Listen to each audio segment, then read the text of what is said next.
Bonjour à tous, aujourd'hui c'est Gabriel Tulou qui était interne dans notre équipe puis qui est maintenant neurologue et qui a beaucoup travaillé avec Caroline Ross qui connaît très bien l'hypotension du liquide céphalorachidien qui va nous en parler. Gabriel, c'est à toi.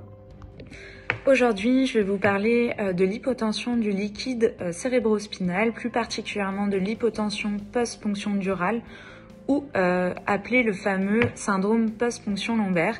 Et dans une seconde vidéo, je vous parlais d'un autre type d'hypotension, l'hypotension spontanée du liquide cérébrospinal. Donc le liquide cérébrospinal, qu'est-ce que c'est? C'est un liquide dans lequel baigne le cerveau et la moelle épinière, qui est produit par le cerveau et qui a deux rôles principaux. Il permet l'évacuation des déchets toxiques provenant du cerveau et permet l'amortissement des chocs et les mouvements du cerveau. S'il y a une fuite du liquide cérébrospinal, la pression dans le cerveau est donc plus faible et donc la capacité de flottaison du cerveau. Pour le patient, cela engendre différents symptômes, principalement des maux de tête qui apparaissent lorsque le patient va se mettre debout, se lève, se met debout, et qui disparaissent complètement lorsqu'il est allongé. Il peut y avoir également des nausées, vomissements et des signes ORL comme des acouphènes ou une baisse de l'audition.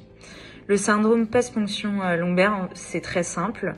Le patient va avoir une ponction lombaire pour une raison X ou Y et il va se plaindre dans les 2 jours suivant le geste de maux de tête typique. Donc quand il se lève, les maux de tête apparaissent et s'estompent complètement quand il est allongé. Lors de la ponction lombaire, il y a donc eu une brèche dans les méninges et le liquide cérébrospinal fuit et ça engendre une hypotension. Le principal facteur favorisant des brèches, et là je m'adresse, il y a des médecins qui regardent la vidéo, c'est l'utilisation d'aiguilles traumatiques. Donc il faut absolument actuellement utiliser des aiguilles atraumatiques. Donc un trocar pour passer la peau, on enfonce d'1 centimètre et après on utilise une aiguille très fine pour passer la dure-mère. Un message également, ça ne prévient pas le syndrome post-ponction lombaire d'allonger les patients après le geste. Donc si on vous a allongé, c'était pas utile. Le traitement de première intention, c'est l'abstention thérapeutique. On vous donne un peu de caféine, on vous demande de vous hydrater et dans 70% des cas, en 1 semaine, ça va s'améliorer spontanément. Et si ce n'est pas suffisant, on peut vous proposer la réalisation d'un blood patch, mais ça j'en parlerai dans ma prochaine vidéo.